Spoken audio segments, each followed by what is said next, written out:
issues that affect our communities, revealing the untold stories and giving you a voice. No sensationalism, no bias, raw, unadulterated truth. I am committed to delivering news without compromise. Hard facts as we know them, when we know them, and how they affect you. Every Monday through to Friday, 3 to 6 p.m.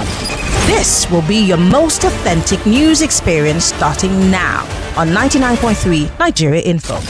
Let's talk. This is Hard Facts.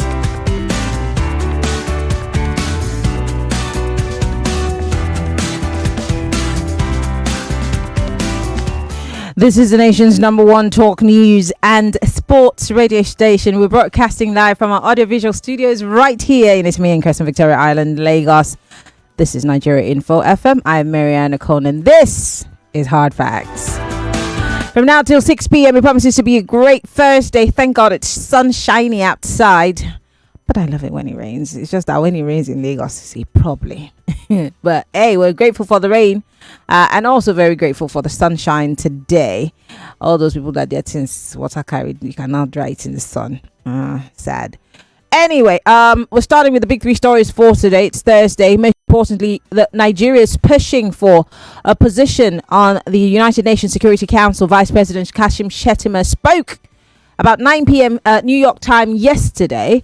We're going to play you a clip from it. We have it on our Nigeria Info FM handle on Instagram and on Twitter. So you can go ahead and listen to the Vice President speaking on Mr. President's behalf. And of course, he's pushed for other issues, especially peace.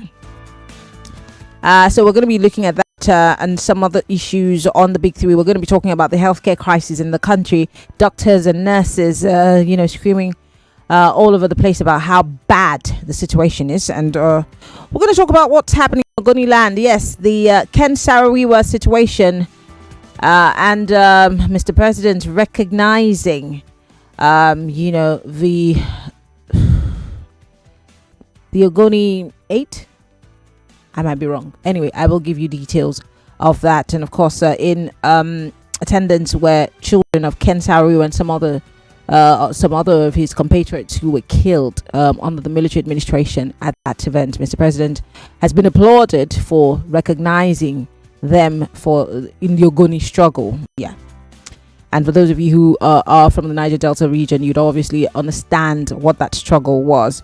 On the 4 o'clock hour, we're going to discuss on the Global Review about the recognition of the state of Palestine. What happened at UNGA yesterday? Almost half the hall walked out on Netanyahu when it was time for him to present his. He was in shock. I don't know why he was shocked. Anyway, there was a great walkout at the United Nations, maybe a statement of sorts by those countries, and several other issues, accusations and counter accusations, and the threat that Benjamin Netanyahu has made against those countries who have said that they're recognizing the state of Palestine. And then on the 5 o'clock hour, we bring it home to Nigeria as we talk about the issue of banditry, terrorism, and what government really is doing about it. Remember what happened in Katsina? Remember the response from the bandit that was, according to him, had a secret deal with the government of Katsina.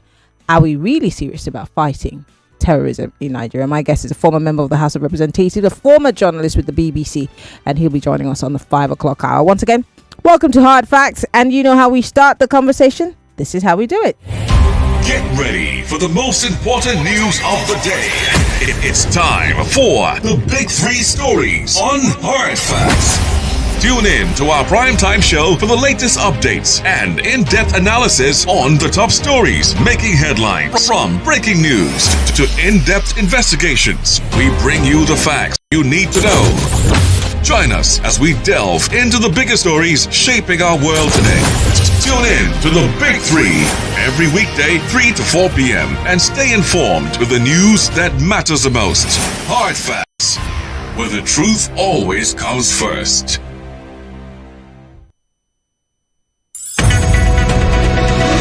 This is Hard Fact with Maryann Okon.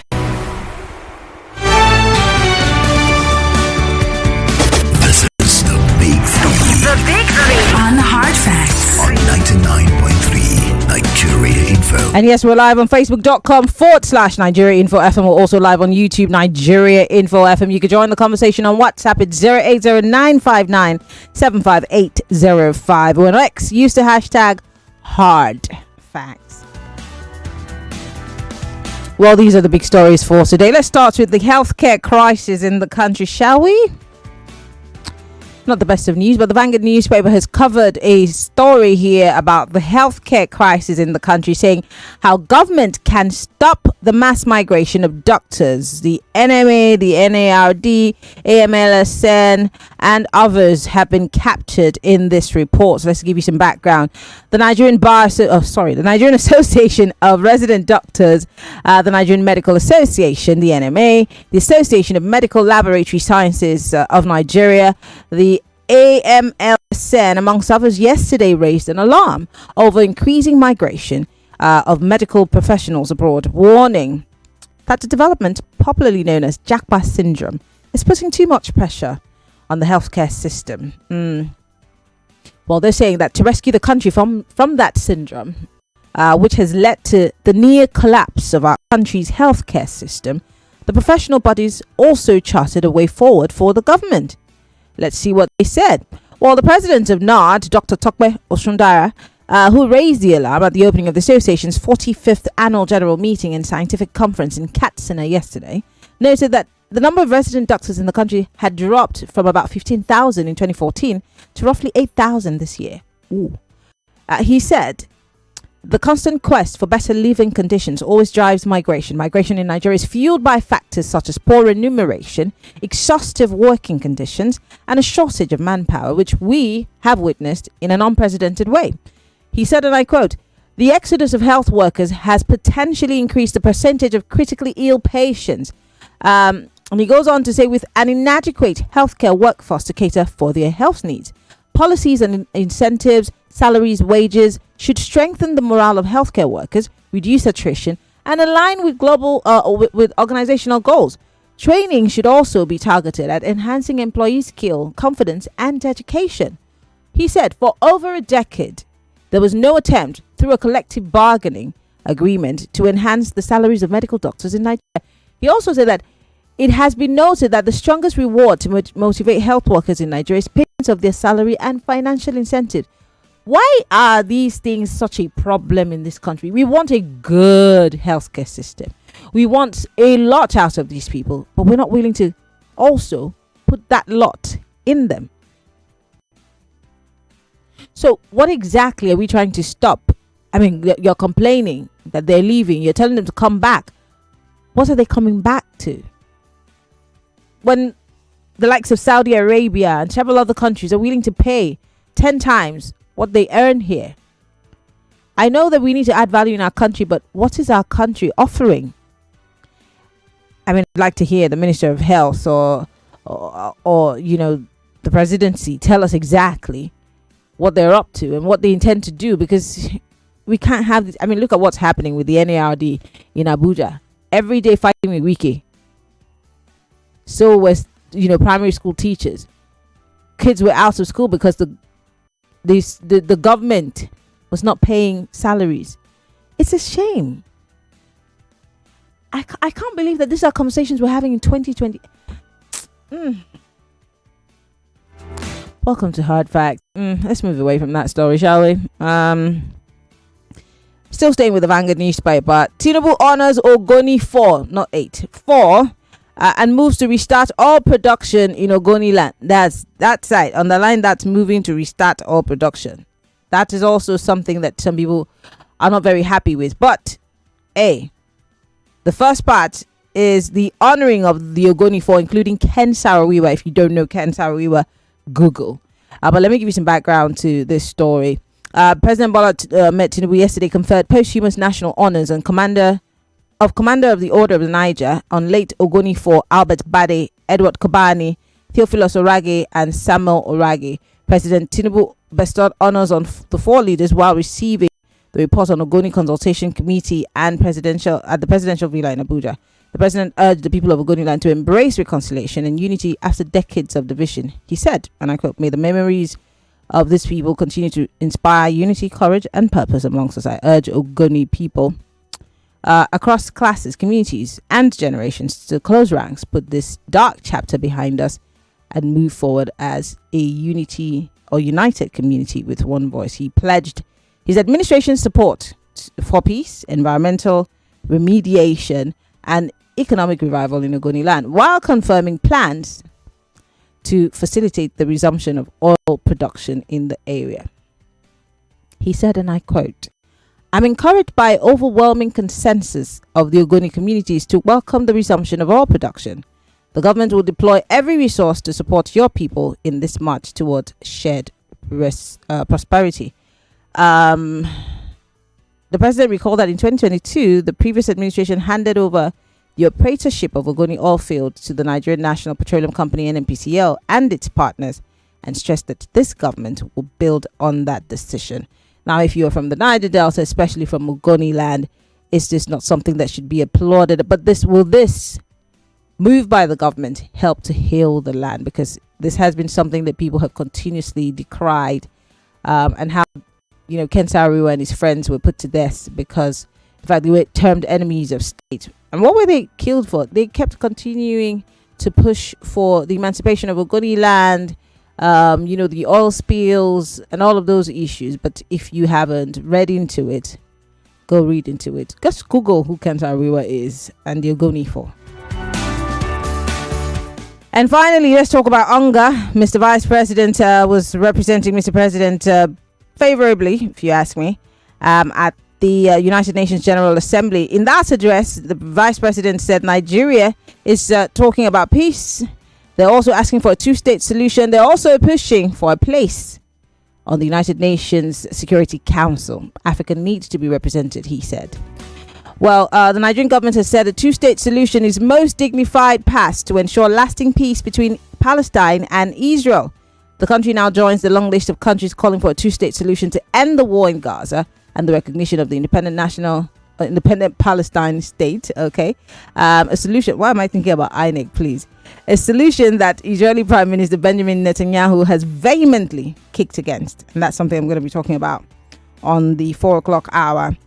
The Vice President said, and I quote, "They are human beings, equal in worth, entitled to the same freedoms and dignities that the rest of us take for granted." I want to play you a clip by the Vice President. Just take a listen. It's a clip from the United Nations General Assembly, and it's on our Nigeria Info FM handle. So I'll just play it for you. Just take a listen, and then when we come back, I have a clip that I want to play from the spokesperson of the Nigeria road safety, and they're pushing for them to carry arms. Do you remember this conversation? And we've had it over and over again under the Buhari administration. Last year, it was also a thing.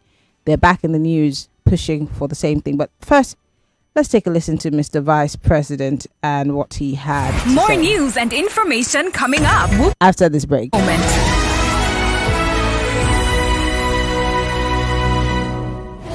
This October 1st, Nigeria marks another year of independence. But the big question is, how far have we really come? From the first flag hoisted in 1960 to the challenges of today, how has Nigeria fared since independence? Have we truly managed our democratic progress? Or are we still finding our way? Join all your favorite hosts on Nigeria Info FM together at one table with special guest analysts for a no-holds-barred conversation on The Round Table. Independence Day Special. Date Wednesday, October 1st. Time 9 a.m. Don't just celebrate. Join the conversation that defines our nation. The Round Table on Nigeria Info FM. Lagos, let's talk.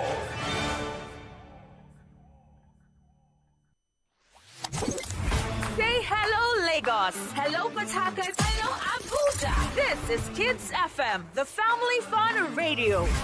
Kids FM is packed with exciting drama, engaging games, inspiring stories, great music, and the kind of conversations that bring families even closer. From sunrise to sunset, We've got something special for everyone in the family. Kids FM is fun for children, cool for teens, and just perfect for parents. It's more than radio. It's packed with educational content such as language shows, quizzes, storytelling, fun facts, and many more.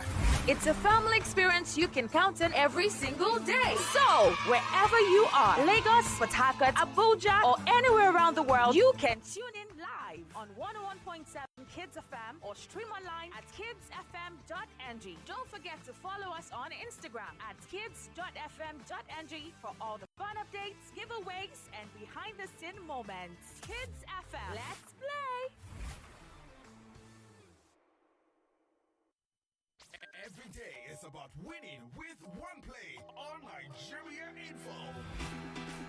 On Nigeria Info, daily winnings is now over 150,000 naira. Just go to oneplay.ng or dial *347 *880 *3#. Play with as little as 500 naira, and in a few seconds, your ticket is in the draw. The more you play, the better your chances of winning every day on the Morning Crossfire, WhatsApp Lagos, and Game On shows on weekdays, and the Football Frenzy shows on weekends. But that's not all. Every Friday, there will be a 500,000 naira jackpot.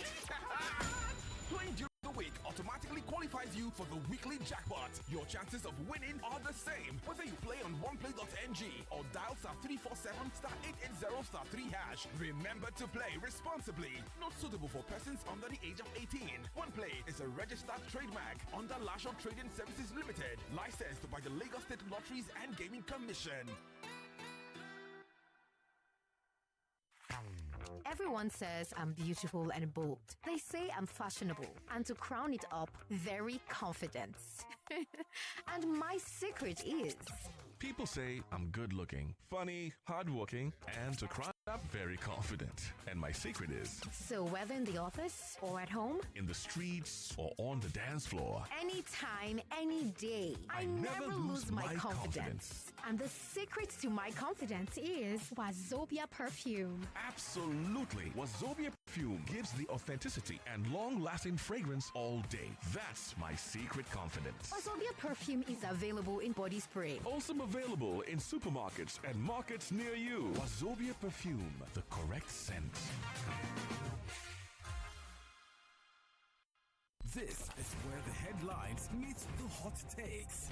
What are the feelings of people knowing that Fubara is set to return as governor of Rivers State? We have crisis before, we have actions during, and definitely there will be some actions after. Regulation of food prices, I think that some miracle is supposed to happen, and our magician is the president. The farmers that you are giving directives to say you want to crash the food price, they are not only farmers. You know, some of these monies that we've continuously been taxed. Like, seriously, or they were just brought in by devil to come and make us suffer. The state government has lamented that youth take weapons and food to bandits. Nigeria's investors who are in the diaspora are complaining. You are asking investors who are not in Nigeria to come and invest. Are you kidding me?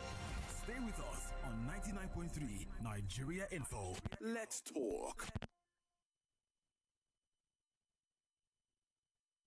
This is the Big Three. The Big Three on Hard Facts. On 99.3 Nigeria Info.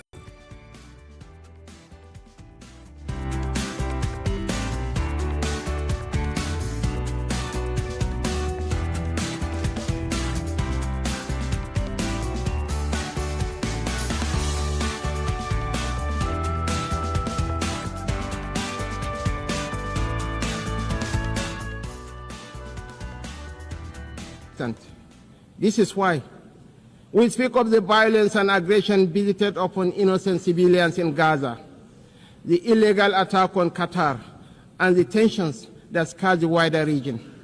It is not only because of the culture of impunity that makes such acts intolerable, but because our own bitter experience has taught us that such violence never ends where it begins. We do not believe that the sanctity of human life should be trapped in the corridors of endless debate.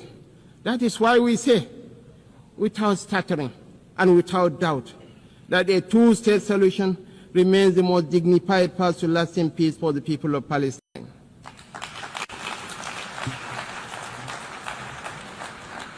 For too long, this community has borne the weight of moral conflict. For too long, we have been caught in the crossfire of violence that offends the conscience of humanity. We come not as partisans, but as peacemakers. We come as brothers and sisters of a shared wall, a wall that must never reduce the right to live into the currency of devious politics. The people of Palestine are not collateral damage in a civilization searching for order. They are human beings, equal in worth, entitled to the same freedoms and dignities that the rest of us take for granted. We want to make the choice crystal clear. Civilized values over fear. Civilized values over vengeance. Civilized values over bloodshed. We show the opportunities that peace brings, just as the extremists hope to drive apart rival communities and different religions. We work through multilateral platforms within the rule of law to build the consensus and support that makes this immensely difficult and dangerous task that much easier. This is how we deny our enemies the space they crave to fuel tension and despair. It is our experience that this offers the best, perhaps only hope for peace, reconciliation, and victory for the civilized values of a shared humanity. That is Vice President Kashim Shettima. I think that he makes better speeches than anybody else, every time he takes the stage to address anything. Yeah, I think he's my second favorite vice president. Yemi Sibajo he tops it for me. Yeah, and you can take that to the bank. Anyway, these are the big stories for today. Let's talk. We're talking healthcare in the country. We're talking Mr. Tinubu honoring the Ogoni 4, and of course the issues that were raised at the United Nations General Assembly by Vice President Kashim Shettima. Of course, Nigeria is also pushing for a place on the Security Council at the United Nations, because Africa, we hear, is not necessarily properly represented, and we ought to have a seat on that table.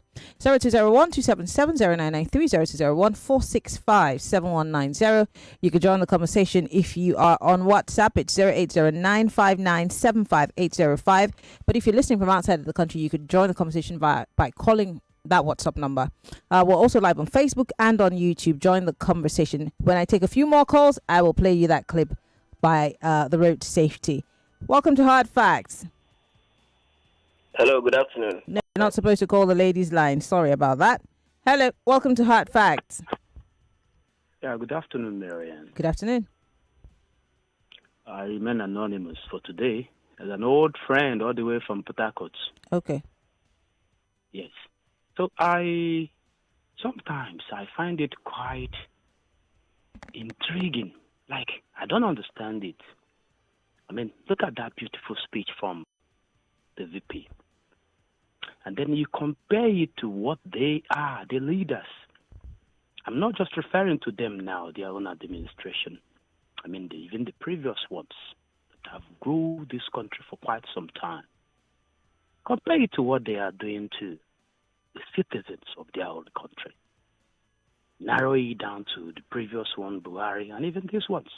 With so many people they have been holding hostage in various correctional, should I even just call it prison? I mean, we know them. They've not even done justice to see that these ones are set free according to their own country's rules and regulations, clearly stated in the Constitution. They have not even done that, and now. Hello. Sorry, and now they jet out and go to another man's country and be stating all those beautiful talks. That's the worst set of hypocrites I've seen all my life. Thank you so much. All right. Thank you very much for calling Anonymous. Town Shin here on YouTube Live. Drink some water. Why are you so mad today? Is the sun too hot for you? Hello. Welcome to Hard Facts. Turn off your radio, please. Yes, sir. Good afternoon, Maryann. Yes, Madam Lucky. Yes, I want to first of all thank Chris because I lost my moment. Thank you very much. Oh, so sorry about that. What I want to talk about, Maryann. Hello? I'm listening. Yes, what I want to talk about is about the issue of the president honoring those Ogoni people there. Yeah. I think I've said it to your guest some time ago that the problem they have in that place is greediness. It's a place I work for over 10 years. It's greediness. See, if they want to clean up that place, they want the job done. They should put aside contract because they, as you see them there, they want to collect contract. Anytime Buhari men are coming that time, they will go and hire VP tank. They will be spraying the ground to deceive the man. When they have gone, they will continue. So I think the solution to it is that, see, let us tell NNPC, federal government, and the oil company operating in that place. If they want to work there, let them do the land the way they make it. So you're saying? So hold on. Are you talking about the fact that the Ogoni people, some of them are asking that they because they have experts, that their experts should also be part of the high prep? See. What you have in that place, Maryann, is greater than what a local contractor can handle. The soil of that place has been polluted over here, so you need to scrape it up, bring sand from another place to replace the place. So, but are you saying that there? I mean, you're talking about the high-profile ones. I'm saying, so are you saying that there cannot be contractors who also are indigenous that can handle some part of the cleanup? That's what I'm asking. Because high prep is a huge program; it might span for 30 years. See, Maryann, that is my point. That's my point I'm making. Because the problem they have there is greater than what the local. If see, there's no way a referee will go and supervise, will go and blow whistle for your own club. It will not work. So let them give it to foreign contractors. They will know how to do it, and the place will be fine for them. They just put greediness aside. Thank you very much. Thank you very much. Interesting. If you're from Ogoni, I'd love to hear from you. Hello, welcome to Hard Facts. Actually, good afternoon. Yes. Our Vice President, beautiful speech. Talking about peace for Palestinian, two-state solution. The killing in Benue, he did not discuss about it. The killing in Plateau, he did not talk about it. Even in Borno State, he didn't talk about it. And those guys, they don't ask questions. Those United Nations, they don't ask a question. Kevin is saying go in charge of insecurity here. Look at what is going on. You are asking for a permanent seat. So say they carry this clapping association, go there. If they talk, those ones they clap. What did they talk whether they clap hands? Then for health department, Mwike is doing well. I don't understand what you mean by what is he saying that they're clapping. How? I mean, you can't be that naive. Come on, Chris. You can't. Look, Action Lady, make we they tell ourselves what are they? No, but you can't be that naive that the issue of Palestine and Israel is a world stage issue. So what didn't talk whether they clap now? What thing they happen for Palestine and the one they happen for Nigeria? Which one is greater? Okay. All right. Thank you very much for calling. I mean, I understand that we're aggrieved about a lot of things in this country, and that's fair because I am part of the people who are calling for, better governance. But you can't also say stuff like, why are they clapping? It's a global issue. And of course, Nigeria is saying this, they're one of the countries that are saying, well, there should be a two-stage solution somewhat so that the war in Gaza can stop. I understand. But yes, when they come home, we'll ask them what they're doing about the killings in Nigeria. But we can't also say that what are they clapping? What he's saying is important. Might not be important to us as Nigerians because we have our own dead to bury. But what he's saying is important on the world stage. Hello? Welcome to Hard Fact. Yeah. This is Ahibe, I'm going to tell you this for the last time. Any day you call in and you don't turn off your radio, I will hang up on you. Are you still hearing me? I'm outside. Go ahead. I'm out. Okay. Yeah, what I want to say to the Ogoni people is that when assignment is given, there should be supervisor. And if they deem it fit that the indigenous company should be the one to handle the matter, then they should be given specific months or year that within 6 months, the land should be evacuated with pollution. And if after 6 months nothing is done, that is their own cup of tea. If they don't have that to come to federal government again, if they eat the money without using it to evacuate the polluted substance on the ground, what do you want Nigerians to do? Because you want to do the work so that you can make profit. I know there are people that are dredging sand from the sea right in there. So why can't they give it to that company to dredge the sand and cover all the substance on the ground? And if they can dredge sand, then why are looking for foreigners? The foreigners are the owner of the machine. Okay.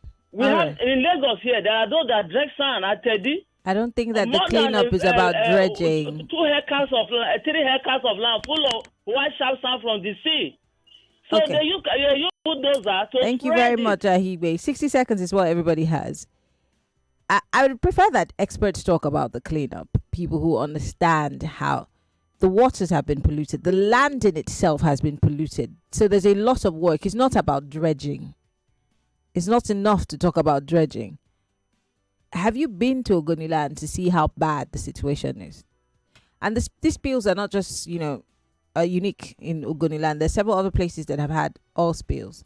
But the one in Ogoniland is terrible because they're agrarian in nature. They're fishermen and they're farmers. And so their land is polluted. Their water is also polluted. It's not about dredging only. Okay? Hello, welcome to Hard Facts. Good afternoon, Miriam. Yes, good afternoon.